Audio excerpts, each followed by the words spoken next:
বিরতির পর স্বাগত। সকাল 9টা থেকে ভোট গ্রহণ প্রক্রিয়া শুরু হয়েছে রাজ্যসভার, আর সেই ভোট গ্রহণ প্রক্রিয়ায় এখনো পর্যন্ত দেখা যায়নি কংগ্রেসের কোনো বিধায়ককে। সূত্রের খবর তারা ভোট বয়কট করেছে, যদিও এখনো পর্যন্ত অফিসিয়ালি কিছুই জানা যায়নি। কিন্তু এই গোটা পরিস্থিতিতে রাজনৈতিক বিশ্লেষকদের মত, এই রাজ্যে ক্রমশ দূরত্ব বাড়ছে বাম এবং কংগ্রেস জোটের। রাজ্যসভার উপনির্বাচনে অনেকটাই আজ অভিমানী জিতেন্দ্র চৌধুরী। ইন্ডিয়া জোটের নেতৃত্ব বাম এবং কংগ্রেসের রাজ্যে দূরত্ব, কারণ তিনি বক্তব্য রাখতে গিয়ে তুলে ধরছেন যে আজ যদি কংগ্রেস ভোট বয়কট করে তবে কি আখেরে শাসক দলকে সমর্থন করছেন। একাধিক বিষয় কিন্তু এবার উঠে আসছে রাজনৈতিক মহল থেকে তার এই বক্তব্যের পর। কংগ্রেস ভোট বয়কট করলে কি আখেরে সেটা বিজেপিকেই সমর্থন হবে? চলছে জোর জল্পনা। ঠিক তিনি কি বলেছেন প্রথমেই শোনাচ্ছি।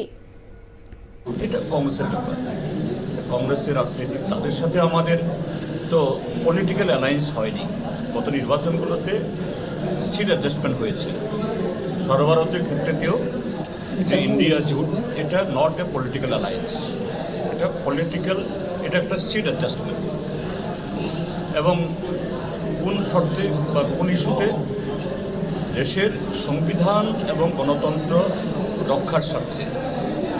আমরা গত বিধানসভা ভোটেও সিট অ্যাডজাস্টমেন্ট করেছি, গত লোকসভাতেও করেছি, এবং পঞ্চায়েতে স্টেট লেভেলে হয়নি, স্থানীয়ভাবে এগুলো হয়েছে, আমরা বলেছি এগুলো।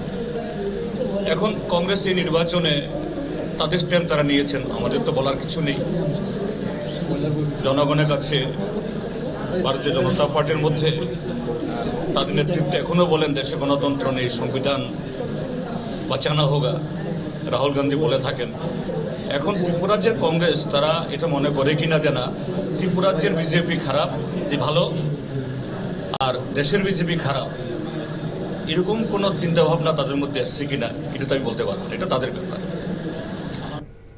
আপনারা শুনলেন জিতেন্দ্র চৌধুরীর বক্তব্য। তিনি একেবারে কোট আনকোট বলেছেন যে রাহুল গান্ধী দিল্লিতে বসে বলছে যে সংবিধান বাঁচাতে হবে। অন্যদিকে রাজ্যের যারা কংগ্রেস নেতৃত্বরা রয়েছে তারা কি সংবিধান বোঝেন, বা রাহুল গান্ধীর সেই বক্তব্যের কতটা তাৎপর্য রয়েছে সেই কথাটা কি রাজ্যের কংগ্রেস নেতৃত্বরা বুঝছেন? এই কথাই কিন্তু আজ তিনি একেবারে অভিমানের সুরে বললেন। আমি বিস্তারিত জানবো। টেলিফোন লাইনে যুক্ত হয়ে গেছে নিউজ ভ্যানগার্ড প্রতিনিধি শুভেন্দু সরকার। শুভেন্দু, রাজ্যে আমরা দেখছি ক্রমশ বাম কংগ্রেস জোটে তাদের দূরত্ব বাড়ছে। আজ প্রায় বা সূত্রের খবর যে কংগ্রেস এই ভোট বয়কট করেছে। আখেরে বা পেছনের দরজা দিয়ে কি তবে শাসক দলকেই সমর্থন করছে কংগ্রেস? কেননা রাজনৈতিক মহলে কিন্তু ঠিক এই জল্পনা উঠতেই শুরু করেছে। তুমি কি মনে করছো?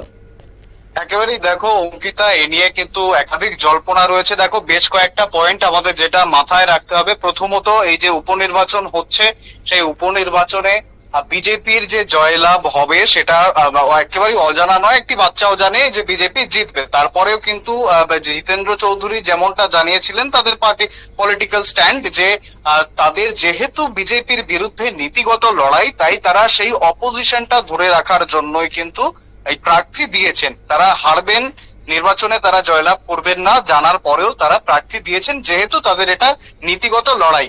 এবং এই নীতিগত লড়াইয়ের দিক থেকে কংগ্রেসও কিন্তু তাদের সহকর্মী বলা চলে, বা রাজনৈতিক ময়দানে আমরা দেখেছি কংগ্রেস বাম তারা কিন্তু কাঁধে কাঁধ মিলিয়ে বিজেপির বিরুদ্ধে লড়াই করেছে, সেটা গোটা দেশ জুড়েই হোক বা এই রাজ্যে। এবং রীতিমতো পঞ্চায়েত নির্বাচনের পর থেকে রাজ্যে বাম এবং কংগ্রেস জুটির মধ্যে যে দূরত্ব বাড়তে শুরু করেছে, সেই দূরত্ব এইবারে রাজ্যসভার উপনির্বাচনে এসে কিন্তু একেবারে দেখতেই পাচ্ছি আমরা। জিতেন্দ্র চৌধুরী তথা একেবারে বিরোধী দলনেতা, কংগ্রেস বামফ্রন্টের প্রথম সারির মুখ, তিনি কিন্তু রীতিমতো অভিমানের সুরেই সেই কথা জানাচ্ছেন। দেখো সকাল থেকে আজকের যে উপনির্বাচন রয়েছে সেখানে কংগ্রেস এখনো পর্যন্ত এসে পৌঁছয়নি। আমাদের কাছে শেষ পাওয়ার যে খবর রয়েছে সেখানে কিন্তু কংগ্রেসের কোনো বিধায়ক এখনো পর্যন্ত আসেননি, এবং সূত্র মারফত জানা যাচ্ছে তারা হয়তোবা ভোট বয়কট করতে পারেন, যদিও তারা এখনো কোনো অফিসিয়াল স্ট্যান্ড ডিক্লেয়ার করেনি। এবার যেহেতু এই লড়াইটা বিজেপির বিরুদ্ধে বলে জানাচ্ছেন বাম জুটি বা বাম নেতারা, সেহেতু সেই বিজেপি বিরোধী লড়াইয়ে তো কংগ্রেসেরও থাকার কথা, কিন্তু দেখা যাচ্ছে সেখানে তারা নেই।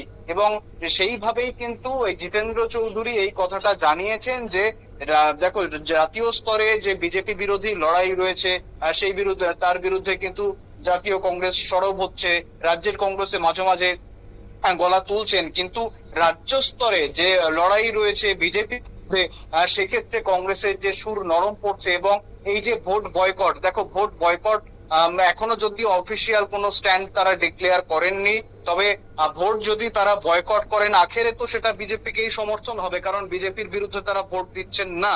দেখো স্বাভাবিকভাবেই যদি তারা বিজেপির বিরুদ্ধে লড়াই করতেন তাহলে হয়তোবা এই বিজেপির বিরোধী শক্তি যারা এতকালীন যাদের সঙ্গে বন্ধুত্ব ছিল বাম প্রার্থীকেই হয়তো ভোট দিতেন। তাহলে তারা কেন ভোট দিচ্ছেন না? ভোট দিলে তো তাহলে তো তাদের অবস্থান স্পষ্ট হতো যে তারা বিজেপি বিরোধী অবস্থানে রয়েছেন, কিন্তু বিজেপির বিরুদ্ধেও তারা অবস্থান নিচ্ছেন না। অন্যদিকে বিজেপির জয় জানা সত্ত্বেও, বিজেপির জয় তো সবাই জানে, তারপরেও যেহেতু বামফ্রন্ট লড়ছে সেহেতু তারা যে রাজনৈতিক প্রতিপক্ষ, সেই রাজনৈতিক প্রতিপক্ষ হিসেবে তাদের তো নৈতিক দায়িত্ব এটা বর্তায় যে বিজেপির বিরুদ্ধে দাঁড়ানো, কিন্তু সেটা দাঁড়াচ্ছেন না বলেই কিন্তু এই জল্পনা তৈরি হয়েছে।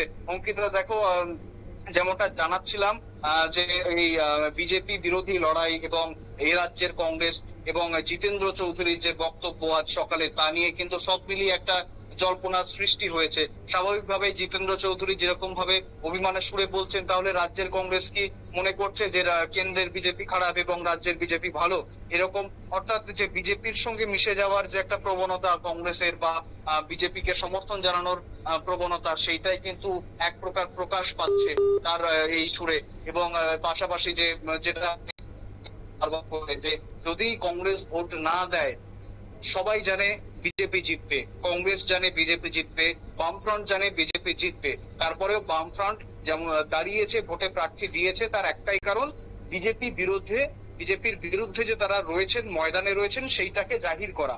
এবং কংগ্রেস যদি সেই ময়দান ছেড়েই পালায়, ময়দানে যদি না আসে, তাহলে তাদের যে রাজনৈতিক অবস্থান, সেই অবস্থান নিয়ে তো প্রশ্ন উঠবে, এটাই স্বাভাবিক।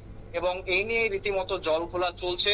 অনেকে রাজনৈতিক মহলের সকলেই কিন্তু মনে করছেন যে বাম কংগ্রেসের যে জুটি, সেই জুটিতে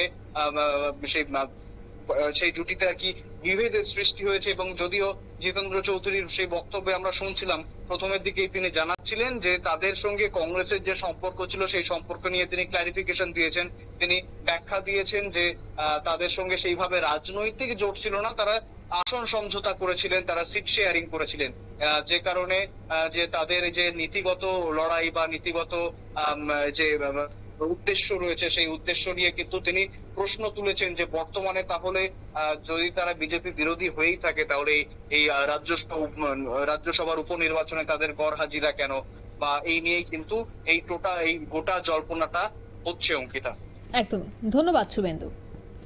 অর্থাৎ একেবারে আক্ষেপের সুরে, একেবারে অভিমানের সুরে জিতেন্দ্র চৌধুরীর যে বক্তব্য, সেই বক্তব্যে উঠে আসছে যে এই রাজ্যে গণতন্ত্র বা একদিকে সংবিধান নিয়ে যেভাবে সুর চড়াচ্ছেন রাহুল গান্ধী, ঠিক অন্যদিকে রাজ্যের নেতৃত্বরা, রাজ্যের কংগ্রেসের বিধায়কেরা, তারা কি সেই বিষয়টার প্রাধান্য দিচ্ছে, রাহুল গান্ধীর সেই বক্তব্যের প্রাধান্য দিচ্ছে? তবে কেন বা তারা আজ ভোট দিতে এলেন না? একেবারে আক্ষেপের সুরে কিন্তু জিতেন্দ্র চৌধুরী সমস্তটা বিষয়ে সংবাদ মাধ্যমের সামনে তুলে ধরলেন। নিয়ে নিজে ছোট্ট একটি বিজ্ঞাপন বেরোতে সঙ্গে থাকুন।